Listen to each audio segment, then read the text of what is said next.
Good morning. I hope that you and the family are all well. May Hashem send immediate bracha of healing to those who need it and the bracha of safety to all of us.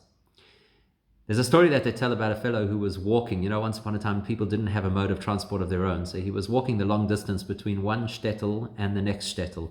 It was difficult, and he was schlepping, and he had his sack over his shoulder with his belongings.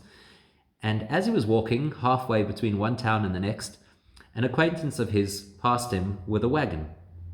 And the acquaintance says to him, "Listen, I feel bad. Where are you headed?" He says, "I'm going to this particular shtetl." He says, "Well, that's amazing. I'm going towards the same place. How's about you jump onto the wagon? I'll give you a ride." He says, "Wow, this is fantastic. Thank you so much." He hops into the wagon and off they go. 10, 15 minutes later, the guy driving the wagon looks over his shoulder and he notices that his passenger is sitting there and he's still got his sack over his shoulder.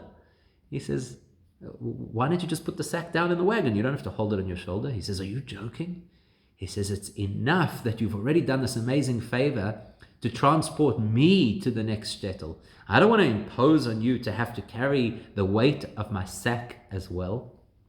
It's a story that is often told by Hasidim, and it's a story that speaks to the attitude that we have towards God. Hashem carries us.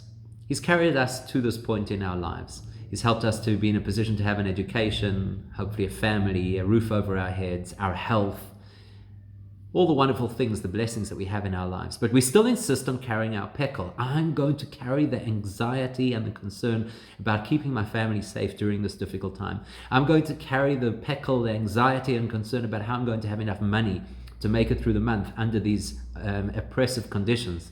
And Hashem says, "I don't get it. I've got you on my wagon. I've carried you this far. I'm taking you. I promise you I'll take you where you need to get to. Don't stress about the pekkel that you feel that you need to carry right now. It's also on my wagon as well." As soon as you recognize who is driving and leading the process, you'll feel less burden and anxiety. Have a wonderful day. Stay safe and stay sane.